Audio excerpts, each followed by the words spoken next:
Saudara Sekretaris Jenderal DPR RI Indra Iskandar hari ini memenuhi panggilan KPK untuk diperiksa sebagai saksi. Ia diperiksa dalam kasus dugaan korupsi pengadaan barang dan jasa rumah dinas anggota DPR.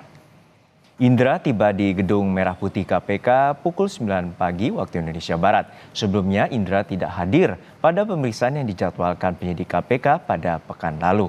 Dalam proses penyelidikan, KPK pernah memeriksa Indra pada bulan Maret lalu untuk mendalami perihal perencanaan hingga proses lelang pengadaan kelengkapan rumah jabatan anggota DPR. KPK juga telah menyita sejumlah dokumen pengerjaan proyek hingga transaksi keuangan melalui proses penggeledahan ruang kerja Indra serta biro staf di kantor Sekretariat Jenderal DPR pada akhir April lalu. Untuk mengetahui pemeriksaan Sekjen DPR di kasus dugaan korupsi pengadaan barang dan jasa untuk rumah jabatan atau rumah dinas DPR, kita terhubung dengan jurnalis Kompas TV Dian Silitonga dari Gedung KPK Jakarta. Dian, hingga saat ini bagaimana pemeriksaan terhadap Sekjen DPR dan juga sebelumnya KPK sebelumnya telah menetapkan 3 tersangka namun belum ada nama yang telah dirilis oleh pihak KPK atas dugaan pengadaan barang dan jasa rumah dinas atau rumah jabatan DPR. Ya Juno, kalau pemeriksaan saat ini sedang berlangsung karena seperti yang Anda sampaikan tadi Indra Iskandar ini tiba di Gedung Merah Putih KPK sekitar pukul 9 pagi dan biasanya memang kalau untuk agenda pemeriksaan di KPK ini baru dimulai sekitar pukul 10 pagi.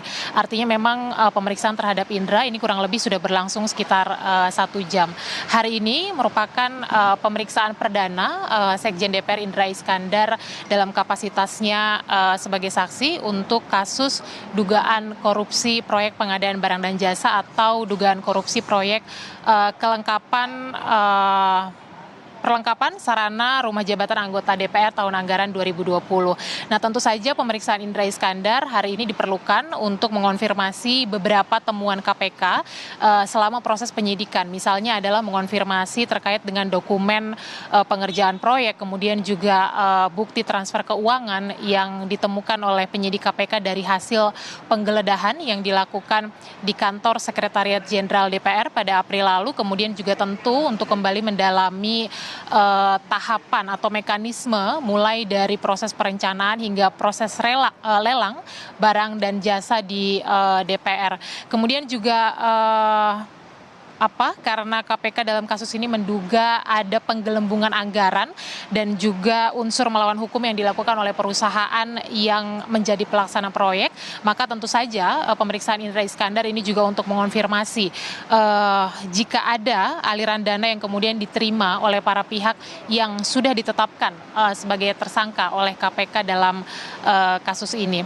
Nah, tentu saja pemeriksaan Indra Iskandar ini juga untuk mengonfrontir keterangan-keterangan sejumlah saksi yang sebelumnya sudah diperiksa atau dipanggil oleh KPK terlebih dahulu. Misalnya keterangan Kepala Bagian Pengelolaan Rumah Jabatan DPR, Hipi Hidupati, yang juga sudah menjalani pemeriksaan sebagai saksi pada Selasa 7 Mei yang lalu.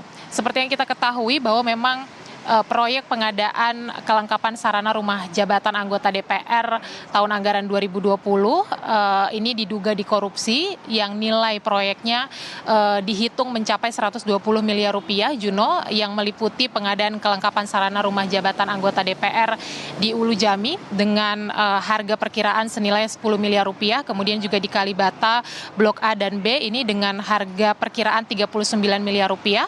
Kalibata Blok C dan D dengan perkiraan harga 37 miliar rupiah dan juga Kalibata Blok E dan F dengan perkiraan harga 34 miliar rupiah.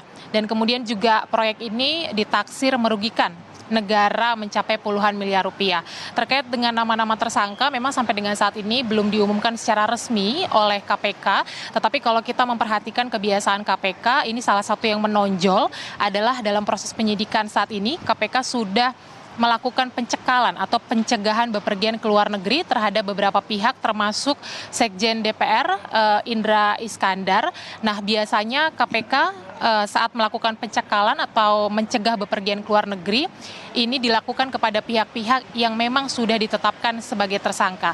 Ada 7 pihak yang dilarang bepergian ke luar negeri. Selain Indra Iskandar, ada juga Kepala Bagian Pengelolaan Rumah Jabatan DPR HIPI Hidupati dan sisanya merupakan pihak swasta. Tentu kita masih harus menunggu atau memantau bersama bagaimana hasil pemeriksaan dari Indra Iskandar. Kalau nanti dinyatakan memenuhi bukti permulaan yang cukup, maka Indra Iskandar selanjutnya akan kembali diperiksa dalam kapasitasnya sebagai tersangka. Barulah kemudian nanti KPK akan mengumumkan secara resmi status Indra Iskandar dan juga beberapa pihak lainnya sebagai tersangka berbarengan dengan proses penahanan. Karenanya kita akan cermati bersama, Juno, proses hukum dalam kasus ini yang sedang ditangani oleh KPK. Juno. Baik, kita nantikan bagaimana proses pemeriksaan terhadap Sekjen DPR Indra Iskandar atas dugaan korupsi pengadaan barang dan jasa rumah dinas atau rumah jabatan DPR RI. Terima kasih jurnalis Kompas TV Dian Silitonga dari Gedung KPK Jakarta.